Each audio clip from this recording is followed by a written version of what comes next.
What's going on, Nasteey Nation? It's Nasteey, and looks like today we're going to be doing a Rakan full game commentary. So it's been a while since I have even uploaded to my channel, so of course it's been a long time since I've done a full game commentary on this channel. I figured it was only right that my first full game commentary back would be a Rakan game.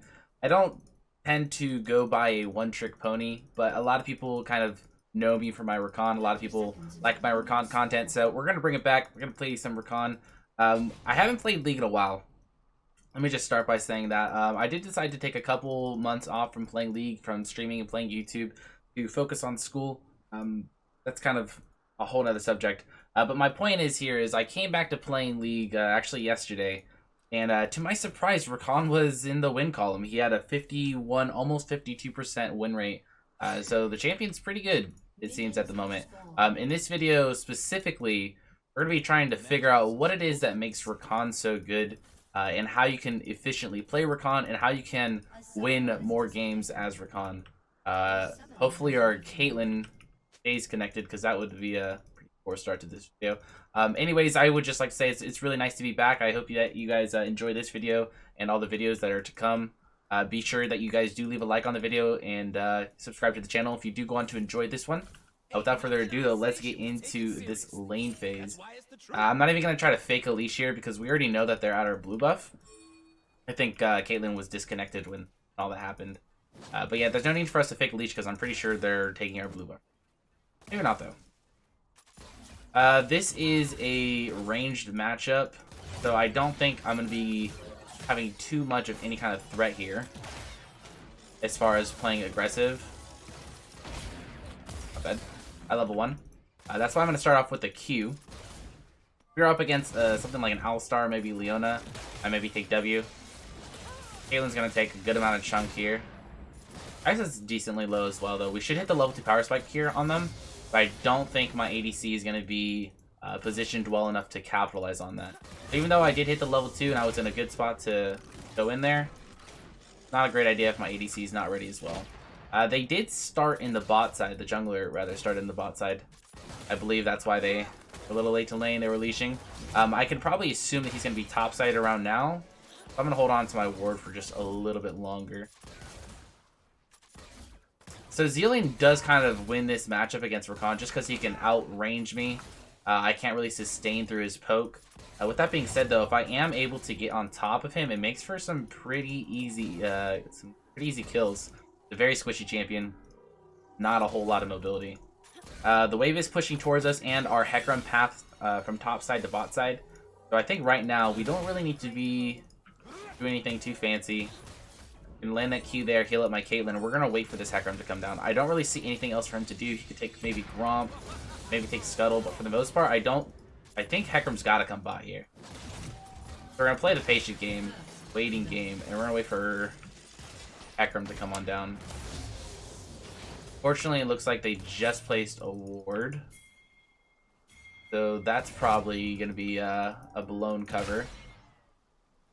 Anyways, like I did mention at the very start of this video, throughout this game, we're just going to try to figure out what it is that's making Rakan so good at the moment. Looks like we have a lane gank coming up right now. The build and the runes are pretty much the exact same. I'll go over the runes when I'm walking back to lane sometime.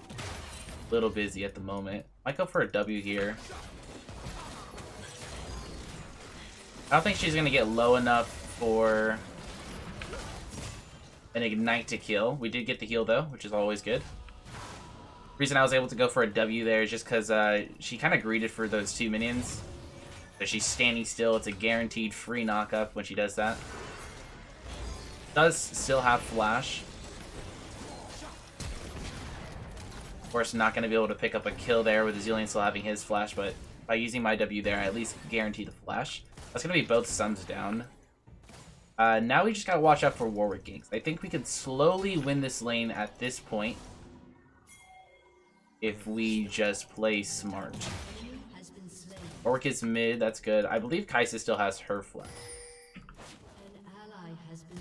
She goes for any CS here, I'm pretty sure I have a wide open opportunity to engage. Either way, though, we have a little bit of a CS lead right now, and I think our main goal right now is just to continue that CS lead little by little.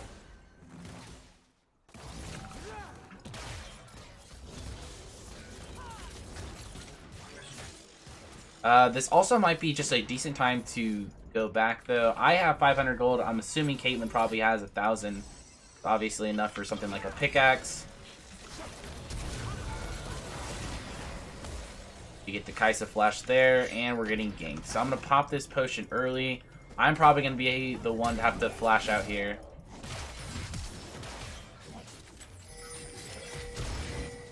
Really well played Fear, honestly. The Fear came in there, really clutch for them. Feared us both backwards, so I think I need to flash earlier, and so did Caitlyn. Not a whole lot I could have done after that. Anyways, I think that was a good time to recall, just because the wave was pushed in so much. So even though I was just talking about how we want to continue our lead, can't really push our lead when there's a large mini wave under the enemy tower. Right now, I typically would like to look for an opportunity to roam, but considering Fizz is pushed in, I'm probably just going to have to run bot lane. About 6 seconds ahead of my Caitlyn, which isn't the end of the world. We're down sums now, which means the way that this lane plays out, in my opinion, is it's going to come down to which jungler comes bot next. Or we kind of helped out the bot lane a lot there and kind of let them recall at the same time as us, which would have been a huge advantage for us if we got to push in that wave then recall. With our sums down and theirs, it's really just going to come down to which jungler comes down next. I will say that I can already notice that Rakan, even though his win rate is up pretty high at the moment, he doesn't seem to have to do anything to do with the early game. The early game still tends to be fairly on the weaker side, I would say, when it comes to playing Rakan. You never really pick Rakan so that you could be a super big lane bully unless you have someone like Zaya on your team, of course. But for the most part, Rakan's early game, still the same. I'm expecting the late game to be kind of where we're really going to shine. That's how it's always been when you play Rakan, and I don't really expect things to be any different now. Even though his win rate is higher, I don't think the champion's going to be all that different. It's just going to be more of the same, just stronger. Right now, I think we need to let this wave push in a little bit. Speed up is down on Zillion, so there's a little bit of a window. Potentially land a W here.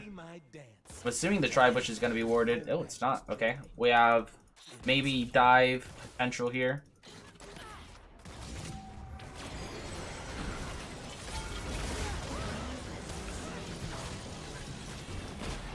Good enough. Really good fear there by Hecarim. They didn't have flash, so once they're feared, I come in with the W, and it's a guaranteed CC chain, essentially. I didn't layer it perfectly, but they didn't have flash, so it did not matter all that much. I think this is a golden opportunity. I just have to make sure I'm not the one that gets ultied. He can definitely trade this. You can also trade it like that, though, if Fizz takes tower aggro. This is going to be more rough. I think Hecarim needs to be in there. Because he's not, though. I think Katarina's going to pick up a clean 2 kills. Not the end of the world. I think right here, we are roaming a lot, so tier 1 boots early on will definitely help. I'm probably going to pick up the Magic Mantle to help a little bit with the Zillion poke.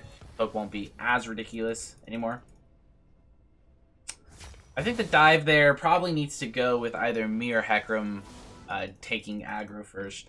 Again, though, with everything that's been happening, it's been a pretty chaotic game.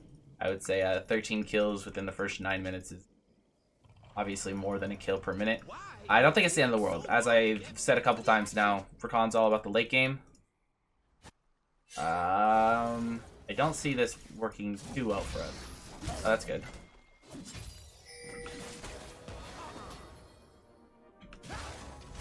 Jillian has ulti, so I don't think this is something we commit to. Let's just go all the way around just to be safe here. I wasn't expecting to get a whole lot out of going mid there. What I was actually expecting to do was just to save the Fizz, because I assumed that Warwick was going to be running mid there. Turns out he wasn't. I am about 1 or 2 minions away from my ulti, which could be huge right now considering we have Fizz in the area. I was hoping that ward would give it to me.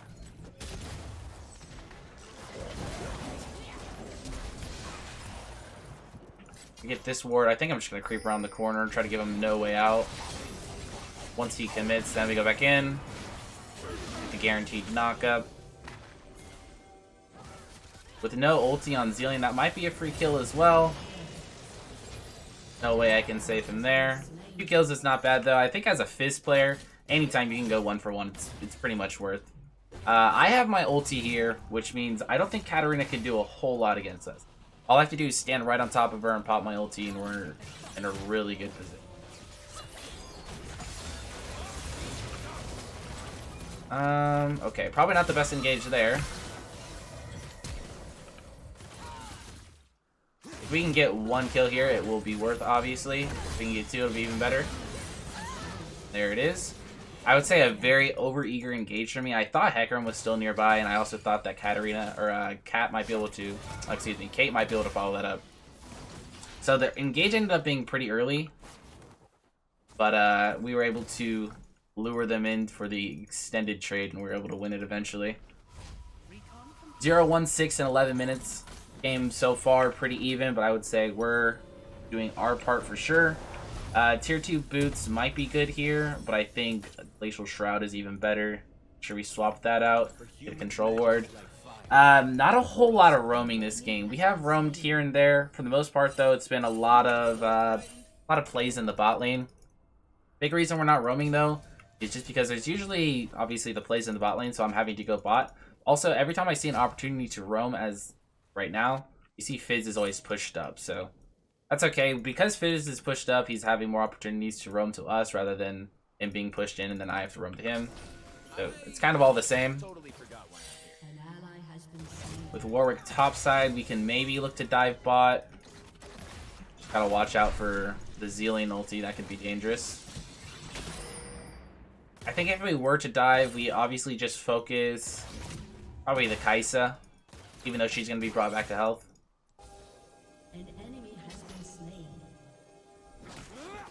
I think Caitlyn can cut this off with me.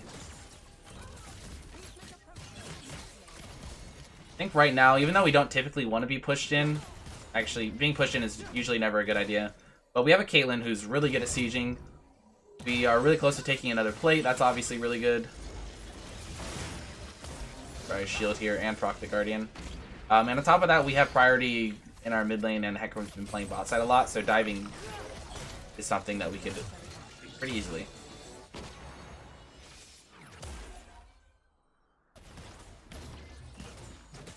Zilean here went for Mobies really early, and the thing about Mobies is even though it's recommended on a lot of champions, I don't think it's good to go Mobies early unless you're roaming a lot.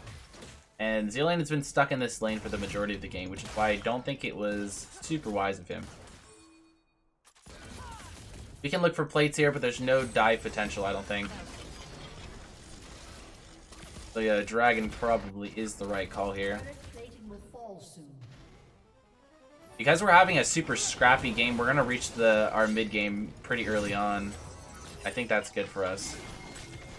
Without Fizz here, this is a 4v3. Maybe actually not the best time to do Dragon because of this. We can probably let them get the Dragon and then fight afterwards, which is what I'm assuming we're going to do.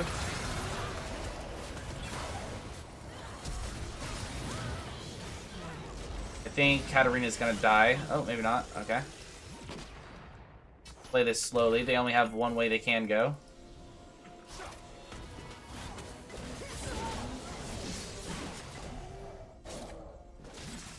I don't think he has ulti. But just in case, I tried to stand in between him and the wall, so if he tries to ult over the wall, he's just going to hit me. Anyways, right there, we had a 4v3 situation. I think that the dragon, it's an earth dragon, right? It's obviously a really good dragon. We want that if we can get it. But I think it's better in that situation to just let them have the dragon, play patiently. We're just going to force them to stay right there and take that dragon in the meantime. I wait for Fizz to show up, and then I get a 3 or 4 man knockup or something like that. So even though we let them have the dragon, we get the kills, and we're going to get priority in lanes because of it. Right here, another situation, we're just not going to have an opportunity to roam. Katarina's got 4 kills. So the way that I'm looking at this game right now is all their kills are on their melee champions, which is good for us because I can peel them. And that's not a big issue. If they had someone like a Syndra, kind of hard for me to peel them. They can sit in the back line for the most part. And unless I have flash, I can't get to them.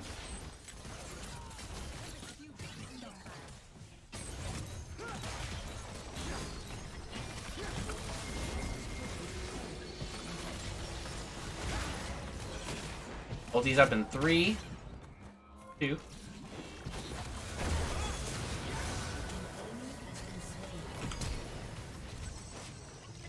Pretty sloppy fight all over the place here. We might actually win this if I had my Zeeks attached. Gotta remember to do that in the future. I was also expecting Kai'Sa to come back to health with a lot less HP. And if she did, then she probably dies there. Really caught me off guard. I was expecting to just charm her and then go onto the Zillion and kill the Zillion while Caitlyn killed the Kai'Sa. But I probably should have actually ended up using my my charm and then W on the Kai'Sa. Worked out in the long run. Unfortunately, I had to blow my flash, which is super, super important on Rakan. It's almost better to... Uh-oh. I think we can win this.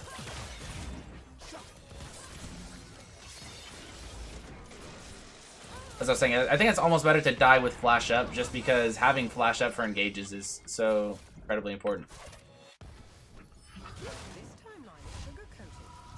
So to get back on topic of kind of the main focus of this video, how do you win on Rakan? What have I noticed so far that we're doing that's allowing us to win? The first thing that I noticed was essentially playing the early game patiently, slowly, and trying to ramp up and scale up. I don't think we did a fantastic job of doing that this game, just because it was such a chaotic game. Ideally, though, probably just play safe and try to focus on the later stages of the game. What else can we focus on? I would definitely say being patient with your engages. His engage seems incredibly powerful at the moment in Rakan's current state, but at the same time, you only get that engage up every once in a blue moon, so you really got to make the most of it. It's not like playing Blitzcrank or Thresh, where if you miss your hook, you can use it again.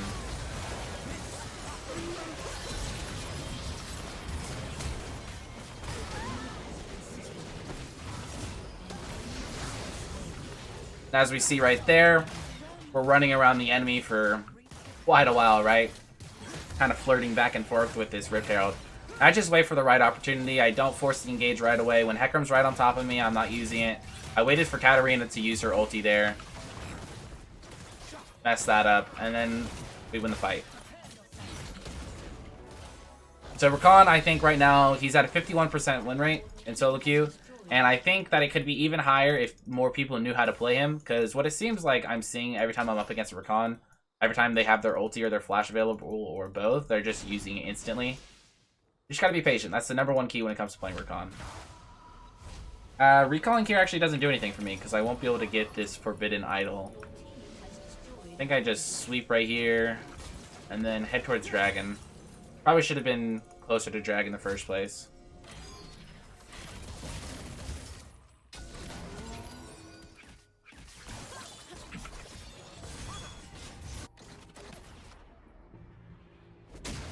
Put myself in a bit of a sticky situation there, just because I went up top, Jax recalled, and I'm just not in the right place at the right time.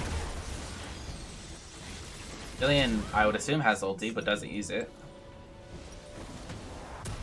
So we went from being like 9 to 9 kills, or 10 to 11 kills, something like that. All of a sudden we're up 20 to 13, so we're in a really good position. We hit that mid-game spike even earlier than you usually do, just because of how scrappy this game was. Right now I got flash up in just over a minute. My goal right now is to group up and peel. As I was mentioning, all the people that are fed on their team are kind of melee champions. And I have a pretty fed Caitlyn. My goal is to keep her alive, not so much.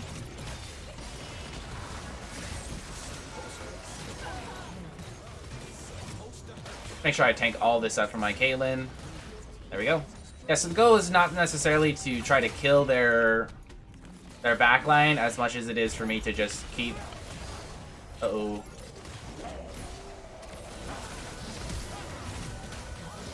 There we go.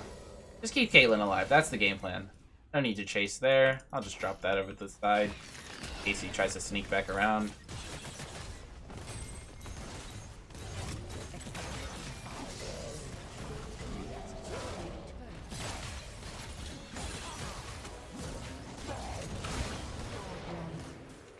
There we go.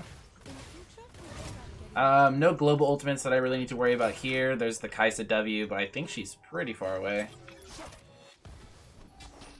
I'm out of recall, so I just want to make sure I drop off my wards before I go back, because I'm going to refill them anyways. And I didn't have 3 wards on the map. Let's see, Dragon's up in 3, Baron is up. It's still pretty early into the game, though, just over 20 minutes. I think when you're ahead like this, even though a lot of people look at Baron as a way to kind of capitalize the game, really just put an end to the game sooner rather than later. The way I look at Baron is risking a really early Baron is an opportunity for the enemy team to get back in it. If they happen... Oh! Alright. Nobody saw that? Misclick. Anyways, the way I look at it is using Baron, or going to do Baron early on. If you mess up, the enemy team gets a couple kills, they get Baron, they're automatically back into it. It's probably slower to play the game without Baron, but it's also safer in my opinion. If you're in a really high rank though, and you feel confident in your jungler's ability to smite, then by all means go for it. This account specifically, I don't even know what rank we're in right now. This used to be a Diamond 2 Smurf account, and then I didn't play for 2 months, so it decayed. Now we're in Plat 1. Actually, I think it's D4 now. So D4 with high MMR, we're probably somewhere in mid-diamond. Not high enough for me to really trust junglers, but after getting a pick on the Warwick, they don't have as much kill threat, they don't have as much steal threat. Now this is free. It's more along the lines of a 5v5 Baron that I'm worried about. That blue buff is up, but my whole team's recalling, so I might as well recall with them here.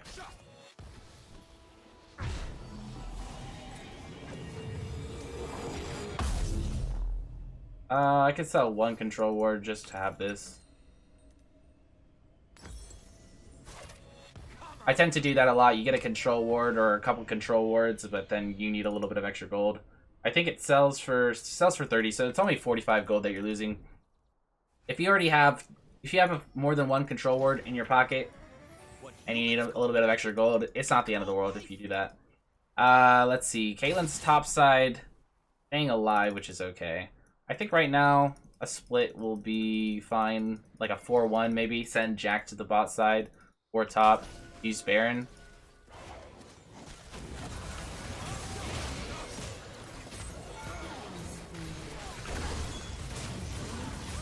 There we go. Oh! Almost my bad. As I've already said so many times this game, the whole point of playing Rakan is either to hard engage the backline or peel the front line.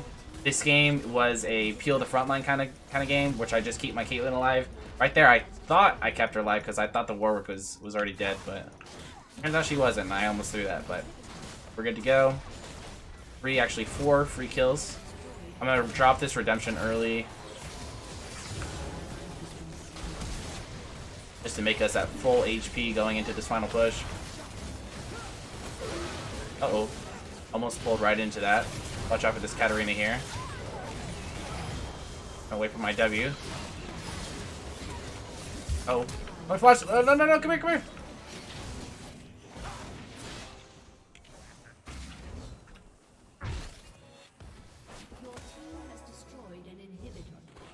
Alright, a little sloppy towards the end there. I think my team got a little overeager, trying to max out on the KDA, diving the fountain and whatnot.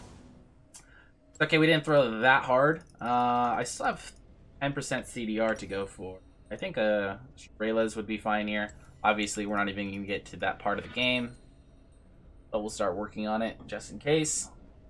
Right now, with everything down except for the Nexus, it's pretty simple. We just run it down mid as 5, and that should be the game. Unfortunately, I don't have my flash anymore, so it's not as easy for me to set up and play. But considering we're up by, let's see, 14 kills, I got a ADC with 13 kills, and they have an ADC with that's 0 and 7. It should be pretty free. This is how throws happen, though. When you get ahead, you get confident. That's how throws happen. So I'm gonna get some vision here, but I don't want to go too deep because then I die. How throws happen, and they get back in the game. I'm just gonna put some wards down, but I don't face check anything. Wait for my team. Hecarim is almost dead, so he's gonna be recalling right now. I think we just kind of keep these waves pushed in as we wait for him to come back. Maybe take this camp or something in the meantime as well.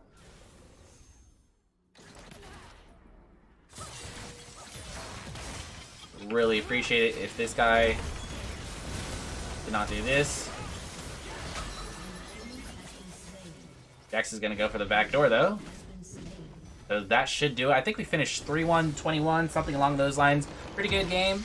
I would say, I'll just say that it's really nice to be back. It's really nice to see Rakan in the meta playing, like, out of his mind, pretty much, right? This is a lot better than the kind of disabled Rakan that we had a couple patches ago. Really nice to be back. Really nice to have Rakan back in the meta.